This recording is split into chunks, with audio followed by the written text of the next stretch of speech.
साल 1903। स्थान ओडिशा। मंदिर का नाम कोणार्क सूर्य मंदिर।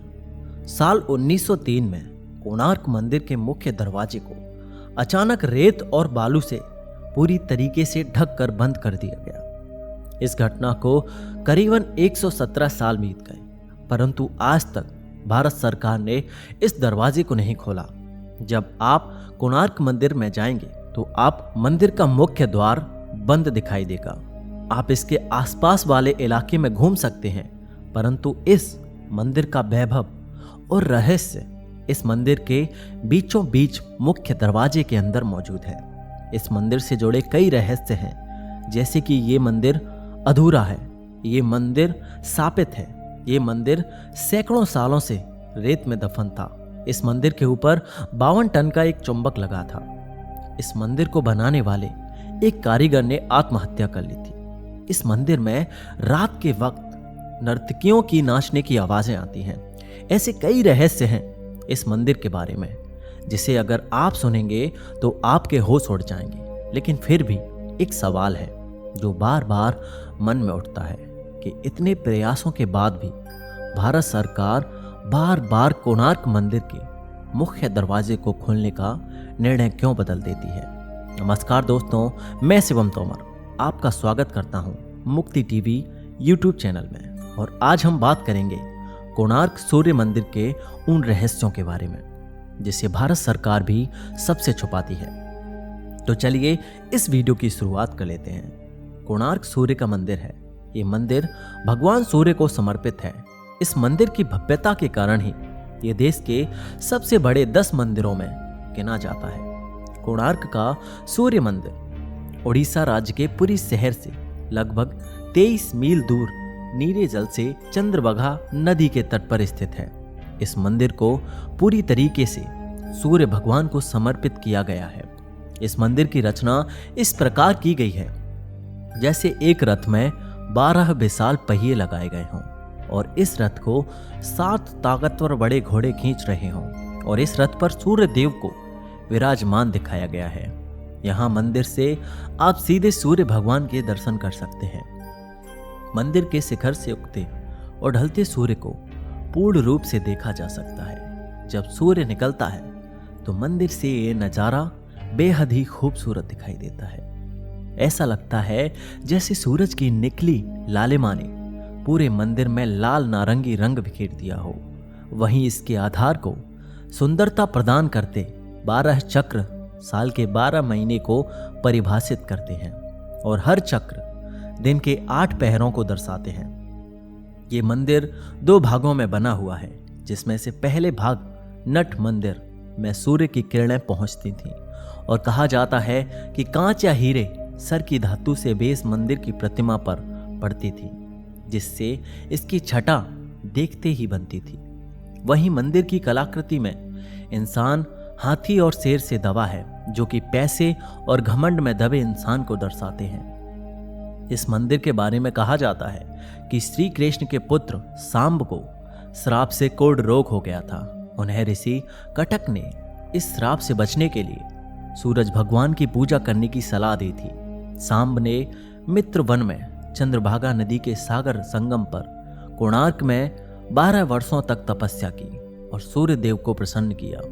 सूर्य देव जो सभी रोगों के नाशक थे, इनके रोग का भी अंत कर दिया, जिसके बाद सांब ने सूर्य भगवान का एक मंदिर निर्माण करने का निश्चय किया।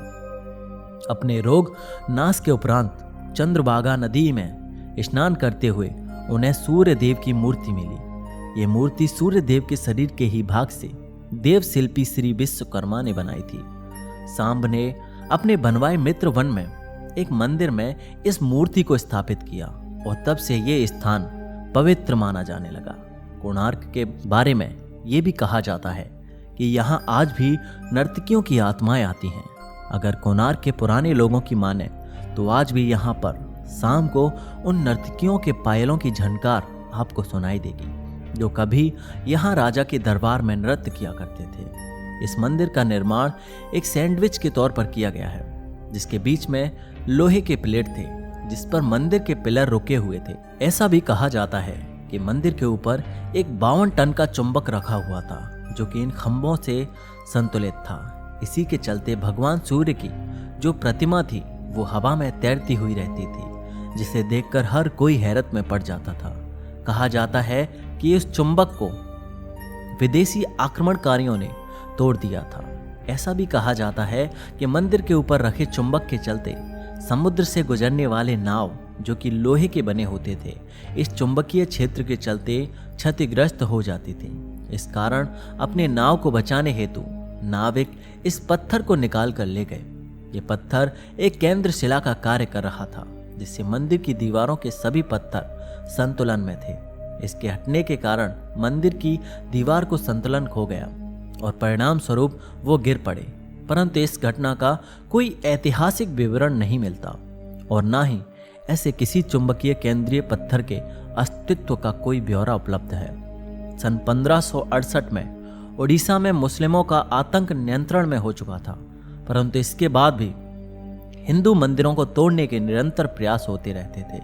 इस समय पुरी के जगन्नाथ मंदिर के पंडों ने भगवान जगन्नाथ की मूर्ति को श्री मंदिर से हटाकर किसी गुप्त स्थान पर छुपा दिया था। इसी प्रकार कोणार्क सूर्य मंदिर के पंडों ने प्रधान देवता की मूर्ति को हटाकर वर्षों तक रेत में दबाकर छिपाए रखा। बाद में ये मूर्ति पुरी भेज दी गई और वहां जगन्नाथ मंदिर के प्रांगण में स्थित इंद्र के मंदिर में रख दी गई। कई लोगों का ये मानना है कि यहाँ की पूजा मूर्तियां अभी भी खोजी जानी बाकी हैं, लेकिन कई लोगों का ये भी कहना है कि सूर्यदेव की मूर्ति जो न्यू दिल्ली के राष्ट्रीय संग्रहालय में रखी है वही कोणार्क की प्रधान पूज्य मूर्ति है। फिर भी कोणार्क मंदिर में सूर्य वंदना मंदिर से मूर्ति हटने के बाद से बंद हो गई। इस कारण कोणार्क में तीर्थ यात्रियों का आना जाना बंद हो गया। कोणार्क सूर्य वंदना के समान ही वाणिज्य गतिविधियों का एक कीर्तिमान नगर था, परंतु इन गतिविधियों के बंद हो जाने के कारण ये एकदम से वीरान हो गया और कई सालों तक रेत और जंगलों से ढका रहा।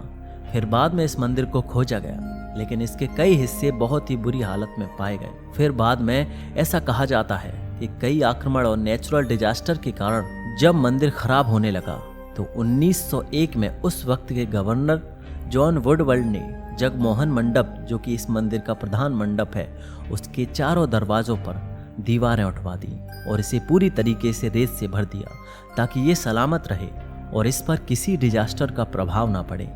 इस काम में करीबन 3 साल लगे और 1903 में ये पूरी तरीके से पैक हो गया। वहां जाने वाले लोगों को ये पता नहीं होता कि मंदिर का अहम हिस्सा, जो कि जगमोहन मंडप है, वो अभी तक बंद है। बाद में ASI ने इसके अंदर के हिस्सों पर शोध कार्य आरंभ किया। कई बार लोगों के दर्शन हेतु इस मंदिर के मुख्य दरवाजों को खोलने की बात कही गई, परंतु 117 साल बीत गए और आज भी ये आलम है कि ये बंद है।